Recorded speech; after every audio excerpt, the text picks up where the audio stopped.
Hello, friends and fellow collectors. It's Monday, which means an all-new edition of Military Mondays, brought to you by my friends at smallscalehobbies.com. If you are new to our hobby, or if you have been around a while, I encourage you to check out the website, as listings are added almost daily. Alright, as you can see in your frame right now, the subject of today's video is going to be the M2 and M3 Bradley Infantry Fighting Vehicle and the Bradley Cavalry Fighting Vehicle, thus the two number variations. Basically, it may look like a tank. It is not a tank. It is an armored personnel carrier. It is designed to get our combat guys into a contested area safely. There is a ramp at the rear of this vehicle that you'll see here once we unbox it that the troops dismount from, and they can take up either offensive or defensive positions from there. The Bradley Infantry Fighting Vehicle is manufactured by BAE Systems. It is a member of the Bradley Fighting Vehicles, like I've said before, either the M2 or the M3. And the models themselves are made by a company called Artitec. If you're not familiar, this is a relatively new name. These are one of the highest quality military models you can get in 187 HO scale. They do offer kits, but the ones that we're looking at today are going to be ready-made or finished models. So these are the ones you buy, and they're ready to go right on your display or on your train. All right, let's take a look at the boxes now. We'll see the item numbers. So the M3 CFV for Cavalry Fighting Vehicle, this is 6870270. And the M2 Infantry Fighting Vehicle, or IFV, is 6870265. So pretty similar. It's easy to get them mixed up. So make sure, if you're only going to get one of these, that you're putting in the right item number. Both of these are finished in Desert Storm era paint and decals. So they're perfect for, well, obviously Desert Storm, but really up until the mid-2000s. 2015, 2016, Afghanistan, and Iraq. These would work for that as well. The boxes are clear window in origin. You can clearly see the model inside, which is nice. And they are screwed down to the base, which you have to remove with a screwdriver.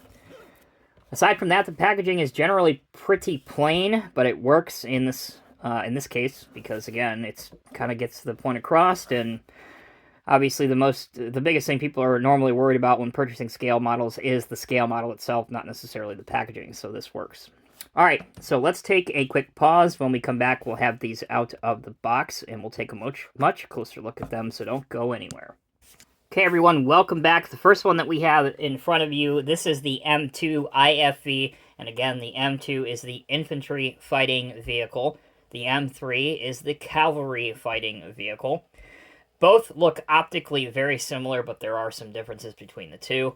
As for this finished model, again, it is meant to be a display piece, so really nothing is functional on here. But I do like the pose that Artitec chose to do for both of these. In this case, you have several of the hatches open. You have this piece, which is the TOW missile launcher. This is what's actually used to engage tanks. This is normally folded down, but in this case it's folded up and ready to fire.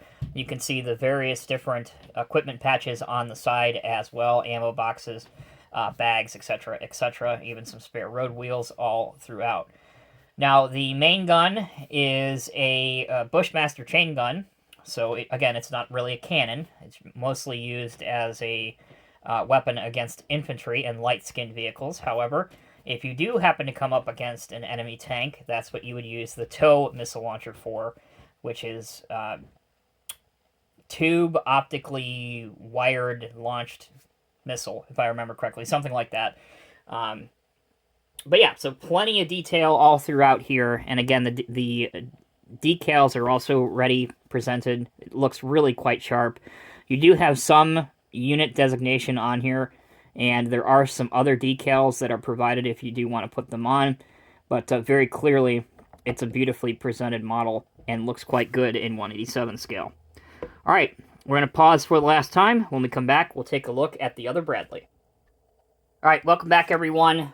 We now have the M3 CFV, or Cavalry Fighting Vehicle.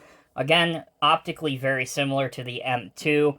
The main difference between the cavalry fighting vehicle and the infantry fighting vehicle is that the CFV has a crew of 3 and 2 passengers, which are typically scouts. Again, it is outfitted and decorated very much the same way as the other one, with many of the hatches open. And again, the TOW missile launcher in the deployed position and ready to fire. I do like that Artitec went in and took the time to differentiate these two enough so that it makes adding both worthwhile to your collection. Again, you could really honestly choose one or the other, but having both versions of the Bradley, I think, will appeal to most collectors. And again, Artitec does offer these in transport mode, so if you want to buy them with the barrel removed, for example, and everything battened down, the hatches literally battened down for transport on rail or on a truck, I would go for that version. If you're using these for a wargaming exercise, or if you want to display it firing in a diorama, then I would absolutely go with this version of the models. You can find them on the Small Scale Hobbies website. There will be a link to both of these in the video's description. And if you're not necessarily a fan of tan, there are some Bradleys currently offered in forest green as well, and olive drab. So if you'd prefer to have yours in green, you can go that route.